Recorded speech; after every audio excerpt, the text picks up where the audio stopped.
పరిశుద్ధులందరితో ఒంటరిగా చెవిగలవాడు ఆత్మ చెప్పు సంగతులు గ్రహించును గాక. ఒంటరి మార్గంలో వెళుతున్నారు. నేను ఇవాళ ఉదయం ప్రార్థన చేసుకుంటూ 2 గంటలు ధ్యానిస్తూ ఉన్నా. ఎందుకో ప్రభు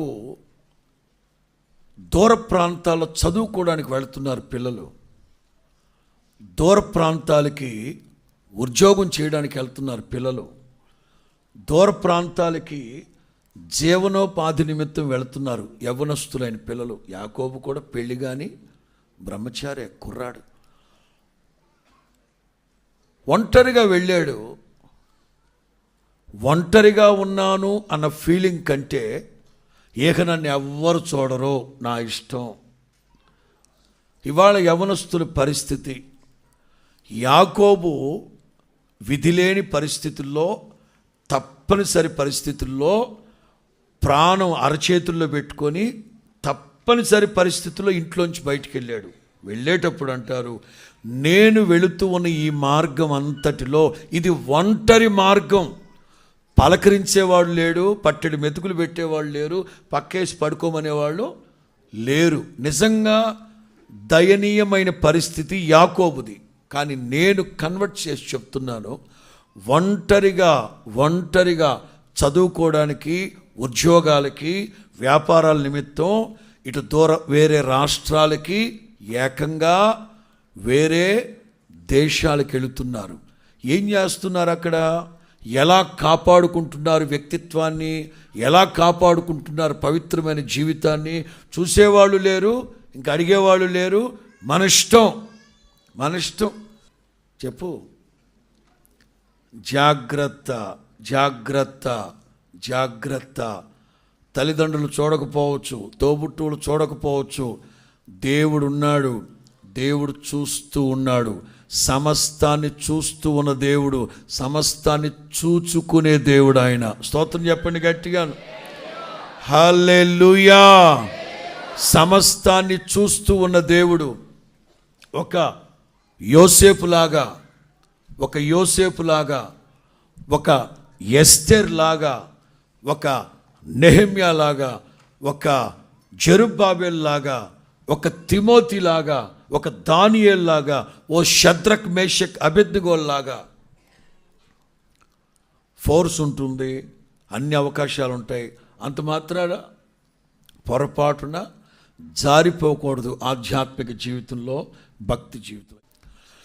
ఈ ఒంటరి పయనంలో ఆశ్రయ దుర్గము నీవే. ఈ ఒంటరి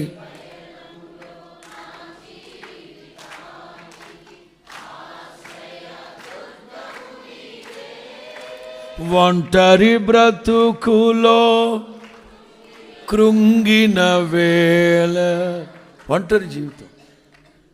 అలాగని యాకోబు దిక్కుమాలినోడు, ఒంటరోడు అంటే కాదు. శ్రీమంతుని కొడుకు, భాగ్యవంతుని కొడుకు. ఇస్సాకు ఎంతగా దీవించబడ్డాడు అంటే, స్థానికంగా ఉన్న ఫిలిస్తీన్లందరూ అతని మీద అసూయ పడే అంతగా శ్రీమంతుడు. కానీ ఒంటరి. దావీదుతో ఎవరు లేరా? ఉన్నారు. నిన్న మొన్నటి వరకు దావీదు వెనక భజన చేస్తూ వచ్చిన అకస్మాత్తుగా రాళ్ళు రువుదాం అనుకున్నాను. సరే, ఇప్పుడు యోబు సంగతే మాట్లాడదాం.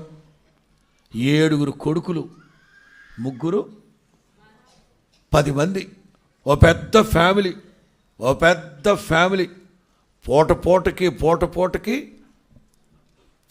పూటకి వాళ్ళ ఇంట్లో విందే, పూటకి విందే.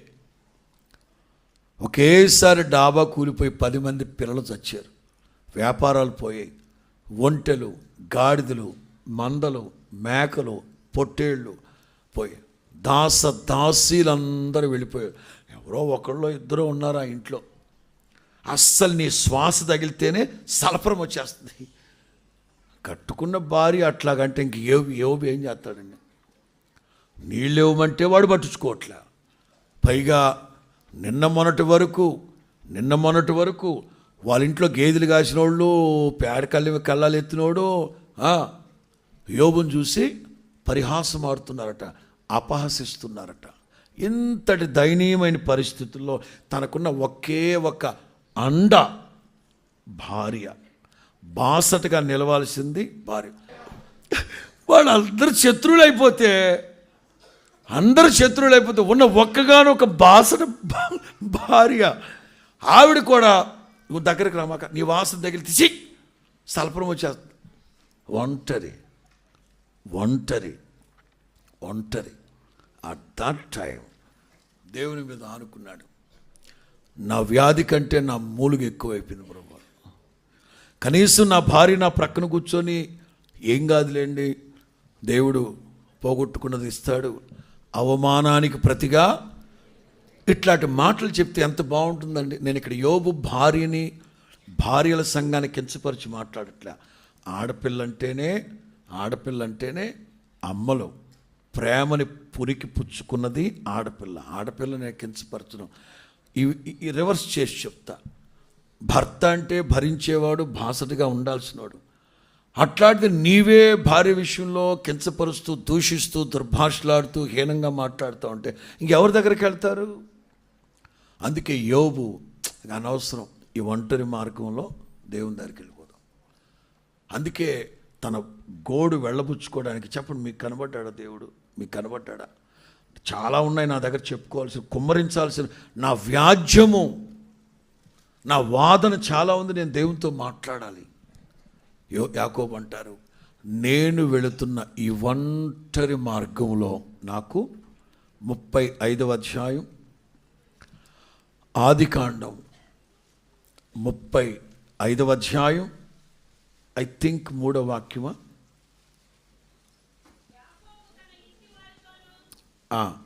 కొంచెం మధ్యలోకి వెళ్ళిపోమ్మా.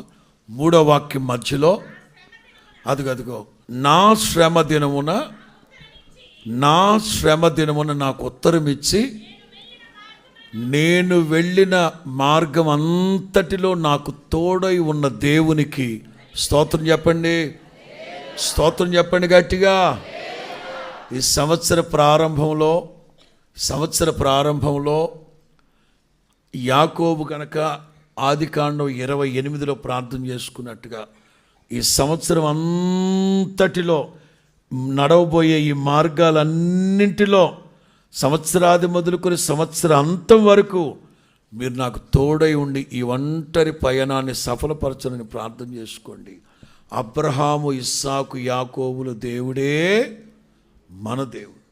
యాకోబు కృతజ్ఞతగా చెప్తాడు, నేను వచ్చిన ఈ మార్గం అంతటిలో, అంటే రమారమి 20 ఏళ్లకు పైబడి 21 సంవత్సరాలు అనుకుందాం, నా దేవుడు నాకు తోడై ఉండి ఇప్పటి వరకు నడిపించారు.